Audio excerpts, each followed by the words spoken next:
राज्यसभा सांसद राजमणि पटेल ने भाजपा पर जमकर निशाना साधा। लाडली बहना योजना से लेकर महंगाई पर जमकर भड़ास निकाली। पटेल ने कहा कि जनता को भ्रम में डालना भाजपा का चरित्र है। भाजपा जनता के पैसे के दम पर विधायक और वोटरों को खरीदने का काम कर रही है। आइए आपको ले चलते हैं सीधे राजनिवास, जहां राजमणि पटेल पत्रकारों से रूबरू हो रहे हैं।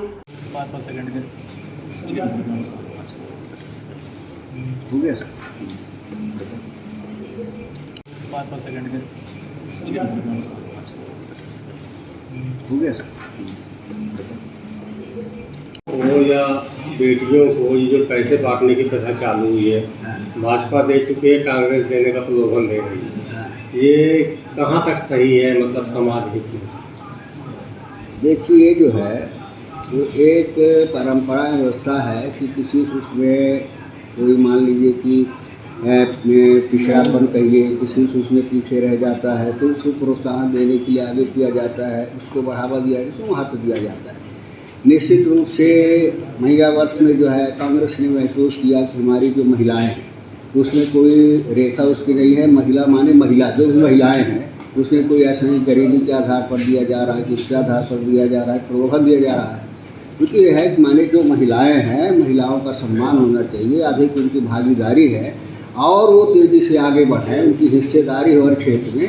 इस वजह से सरकार ने निर्णय लिया कि माने हम महिलाओं का सम्मान करेंगे और उसके सम्मान के हिसाब में निर्णय किया क्या क्या चुनावी वर्ष में ही सारी पार्टियां एक तरफ सम्मान, महिलाओं का सम्मान करने में कैसे टूट पड़ेगी? नहीं, ये तो कुछ भी कहा जा सकता है। चुनाव तो आते जाते रहते हैं 5 साल में। सर कोई आज काम होता है, कोई कल होता है, कोई परसों होता है। सारे काम सरकार चुनी गई तो उसी साथ सारे काम नहीं हो जाएंगे, सारे काम उसी समय नहीं हो जाएंगे। तो कुछ सब काम आते हैं तो उसको चुनाव के साथ नहीं जोड़ना। भारतीय जनता पार्टी 1000 दे रही, कांग्रेस ऑफर दे रही 1500 के साथ 100 एंगर फ्री। अभी क्या वोट की राजनीति? अभी तो ऐसा है कि जब कांग्रेस ने सम्मान कुछ उससे किया है तब उन्होंने उसमें बोली लगा दी कि हम और बढ़ा करके देंगे। ये तो उनकी माने नियत है, उनकी नियत कैसे? जब मध्य प्रदेश सरकार पे तो ऑलरेडी इतना कर्जा हजारों करोड़ों का है, ये देंगे कैसे जब इतना सरकार को ऑलरेडी इतना हजारों करोड़ों का कर्जा है? हाँ, तो कैसे ये इस योजना को इस पर पहुंचा पाएंगे? नहीं तो सरकार करेगी। सरकार माने जब आएगी सरकार की योजना है, सरकार की नीतियाँ हैं, सरकार रास्ते निकालती है, संसाधन ढूंढती है, संसाधन। अभी जब 1000 रुपये सरकार बांट रही तो कितना कर्जा लेके बांट रही? जब कांग्रेस आएगी तो खाली खजाने में कहाँ लूट करेगी? अभी खाली खजाना है, कर्जा लेके शिवराज सिंह चौहान 1000 रुपये बांट रहे हैं। जब कांग्रेस आएगी तो किसके साथ लूट करके देगी? ऐसा है कि 2 चीज़ होती है। एक तो संसाधन खोजे जाते हैं, संसाधन बढ़ाए जाते हैं, कार्य भी लिया जाता है, सहायता ली जाती है। एक व्यवस्था के आधार पर होता है।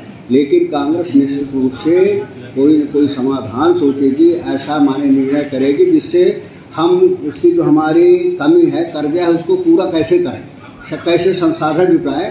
तो ये सरकार के दायित्व पर निर्भर करता है, सरकार के विल पावर पर निर्भर करता है। तो कांग्रेस चुनौतियों के समय में पार किया है।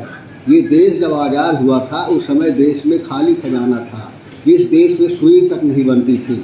लेकिन ऐसे कठिन समय में कांग्रेस ने रास्ते निकाले, संसाधन निकाले और देश को अपने पैरों पर खड़ा किया, देश को प्रगति और विकास के रास्ते पर आगे ले गए। जो आज ये भारत का स्वरूप दिख रहा है, ये स्वरूप की शुरुआत उसी समय हुई थी जब सुई तक नहीं बनती थी, पैसे खजाने में नहीं था।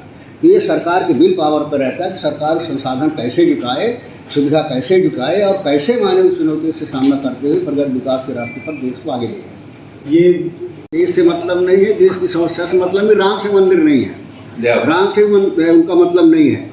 वो तो माने व्यापारी हैं। राम के माध्यम से उनका व्यापार चलता है तो राम के माध्यम से चल जाएगा, कृषि के चलता है तो कृषि चलाने का प्रयास करेंगे। देश के एक राज्य में साइबेरिया जैसे हालात उत्पन्न हो गए, ना कांग्रेस में बोल रही ना भाजपा में। देश के एक मिजोरम मणिपुर, आज देखिए मणिपुर जल रहा है, सारा देश जल रहा है। जो दम लेते थे कि हमारे उसमें सांप्रदायिक दंगे नहीं होते, नहीं सौहार्द रहता है, आज उसकी पोल खुल गई। अब दंगे क्यों हो रहे हैं उसके पीछे माने उसकी जांच होनी चाहिए। वहाँ डबल इंजन, इसमें कारण कौन है? डबल इंजन है कि ट्रिपल इंजन है? कौन सा इंजन काम कर रहा है और क्या काम कर रहा है? तो जाँच होनी चाहिए। इस तरह की कभी माने आज तक हिंदुस्तान में नहीं हुआ। चुनाव के समय में पैसा और दारू बांटने की प्रथा बहुत पुरानी रही है। अब वैधानिक रूप से पैसा बांटा जा रहा है। अभी तो कभी नहीं रहा वैधानिक रूप से। हम लोग तो 72 से चुनाव लड़े, हम लोगों ने कभी पैसा जाना कि बांटा जाता है, ना दारू बांटी जाती है, हम लोगों ने तो जाने। भारतीय जनता पार्टी के लेकिन- हाथ में खजाने की चाबी है। भारतीय जनता पार्टी के हाथ में खजाने की चाबी है, तो वो दे रही है। अब कांग्रेस अभी प्रलोभन दे रही है कि जब हमारे पास चाबी आएगी तो हम 1500 रुपये देंगे और नहीं, ऐसा नहीं है, प्रलोभन की बात नहीं। कांग्रेस पार्टी अपनी नीति के आधार पर ही मदद और सहयोग करती है। वो मानवीय आधार पर सोचती, व्यापार के हिसाब से नहीं सोचती, वोट के हिसाब से नहीं सोचती। सोसाइटी समितियां बना करके और जो नॉमिनेशन होगा वही जो रिकमेंड करेगी वही विधायक होगा, वही सांसद होगा, वही अध्यक्ष होगा, वही जनपद का अध्यक्ष होगा। ये सिस्टम भारतीय जनता पार्टी लाना चाहती है। इसलिए देश के सामने एक बहुत बड़ा संकट है। ऐसे समय में ज़रूरत इस बात की है कि वर्तमान में केवल राष्ट्रीय मूल्यों पर विचार करने की ज़रूरत है कि हमारा देश कहाँ जा रहा है। हमारे देश की हालत इनके त्याग और बलिदान के कारण जो स्वरूप प्रजातंत्र का बना है, जो देश प्रगति और विकास किया है, उस पर ग्रहण लग रहा है। किस तरह से इसको बचाया जाए, ये सबसे बड़ी लड़ाई है। लेकिन जनतंत्र में बड़ी ताकत होती है, और ताकत सबसे बड़ी होती है जब आदमी का विश्वास दिखता है, विश्वास को चोट पहुंचती है, वो सबसे बड़ा आह जिसे हम कहते हैं, वो सबसे बड़ी ताकत बन जाती है। आज भारतीय जनता पार्टी और उनकी सरकार तानाशाही रवैया के आधार पर तानाशाही तरीके से इस देश में हुकूमत करती है। और जब आदमी तानाशाह बन जाता है तो फिर वो कायदे कानून भूल जाता है, प्रजातांत्रिक व्यवस्था भूल जाता है। उसको ऐसा लगने लगता है कि जो हम कह रहे हैं वही सच है, जो हम बोल रहे हैं वही सच है, वही कानून है, वही ईमान है, इसके अलावा कुछ नहीं है। तो यही भारतीय जनता पार्टी को दिख रहा है कि जो कह रहे हैं वही सब सच है। आज कौन सा ऐसा वर्ग है जो वर्ग दुखी नहीं हो, पीड़ित नहीं हो? आज किसान का हालत देख लीजिए, किसान की फसल का दाम नहीं मिल रहा है, MSP का वादा करने के बाद वो लागू नहीं हो रहा है, और किसानों के साथ जो वादा किया था एक भी वादा पूरा नहीं कर रही है। किसानों का कर्जा नहीं माफ़ होता, और किसान अपनी जायज़ मांगों को लेता है तो उनको गोलियों से भून दिया जाता है। चाहे मंदसौर की घटना हो और चाहे किसानों का आंदोलन रहा हो, किस तरह से कुचला गया है, किस तरह से दुर्दशा हुई, दुनिया देखा है। आज जो हमारी युवा शक्ति है, जिसका नाम लेते जो हमारे देश की सबसे बड़ी ताकत है, आज उस युवा शक्ति, जो हमारे छात्र हैं, जो हमारे नौजवान हैं, जो हमारे बेरोजगार हैं, उनके साथ क्या हो रहा है? आज कहीं नौकरी उनको मिल नहीं रही है, ओवर एज हो रहे हैं, पढ़ाई के लिए जो कर्ज लेते हैं वो कर्ज वापस नहीं कर पाते, उनकी कुर्कियाँ हो रही हैं। छात्रों को कापी किताबें तक, परीक्षा और ये सब बीत गया, कापी किताब तक हमारे पिछड़े और हमारे SC/ST के छात्रों को छात्रवृत्ति तक नहीं मिली, कापी किताबें नहीं मिली। हर तरह से युवा वर्ग पीड़ित है, सताया जा रहा है, परेशान है। अगर युवा शक्ति जो हमारी इस तरह के हाल होगा तो फिर हमारा समाज और देश कैसे बनेगा? आज बेटियों का नारा देते हैं, बेटी पढ़ाओ, बेटी बचाओ, लेकिन दुर्भाग्य के साथ कहना पड़ रहा है कि कहने वाली सरकार की कथनी करने को देखिए कि वही बेटियां जो हमारे देश के लिए मेडल लाती हैं, देश का नाम रोशन करती हैं, वो देश की प्रतिभाएं हैं, वो किसी जात के विद्यार्थी भर नहीं है, सर्विस करने वाले नहीं है, एथलेटिक्स नहीं है, वो हमारे देश की प्रतिभाएं हैं। और जो हमारे देश की प्रतिभाएं हैं उनके साथ क्या हो रहा है, ये बड़े दुर्भाग्य की बात है।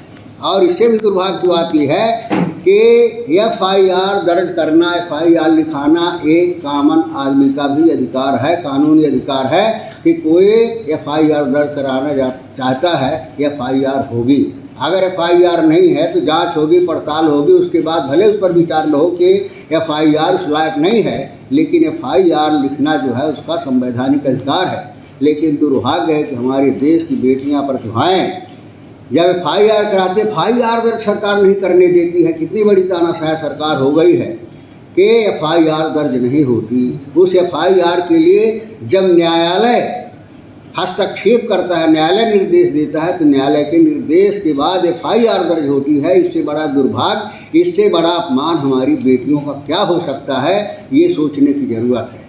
इस देश में आज हमारी बेटियों के साथ में हो रहा है। तो आज हर वर्ग, चाहे कर्मचारी हो, कर्मचारियों की हालत देख लीजिए, पेंशनरों की हालत देख लीजिए, सारे आंदोलन की राह पर हैं। किसी की भी कोई समस्या इस सरकार को दिखती नहीं है। तो ये सरकार पूरी तरह से तानाशाह है और अब बिल्कुल ये फ्लॉप हो गए हैं। ये मैं बता दूं कि शिवराज सिंह चौहान और मोदी, अमित शाह ये बिल्कुल फ्लॉप हो गए हैं। अब इनके समझ में नहीं आ रहा कि हम क्या करें क्या न करें, कौन सा डिसीजन लें कौन सा न लें, ये कन्फ्यूजन में है। तो निश्चित रूप से अब उनके जो कहना चाहिए कि भारतीय जनता पार्टी का जो झूठ था, फरेब था, धर्मांधता थी, गुमराह करने की जो थी, वो सारे चाल को अब इस देश की जनता समझ चुकी है कि ये किसी के हितैषी नहीं है, ये पूंजीपतियों के हितैषी हैं और उसी माध्यम से गरीबों को गुलामी की ओर ले जाना चाहती है। अब इस देश की जनता अच्छी तरह से समझ गई है और निश्चित रूप से आने वाले समय इनको भी तक नहीं रखता। हम तो कहिए इनके हमारे जो RSS है, इनके जो मुखपत्र हैं, वो भी अभी कहने लगे हैं कि हमारे ये फ्लॉप हो गए हैं, इससे हमारी नैया पार होने वाली नहीं है। तो अब इसे भारतीय जनता पार्टी चल रही है। हम ये चाहते हैं कि जागृति हो, लोग समझें। अब लोग समझने भी लगे हैं कि इस सरकार को उखाड़ करके फेंकें और इस सरकार को हटाएं, क्योंकि ये सरकार अगर रहेगी तो जनतंत्र नहीं रहेगा। अगर हमें संविधान चाहिए, अगर हमें वोट का अधिकार चाहिए, अगर हमें जनतंत्र चाहिए, अगर हमें जनता के द्वारा चुनी हुई सब व्यवस्था चाहिए, तो निश्चित रूप से भारतीय जनता पार्टी के कुकर्मों का घड़ा भर गया है, अब वो फूटने वाला है और निश्चित रूप से आगे आने वाले चुनाव में इस देश की जनता उस घड़े को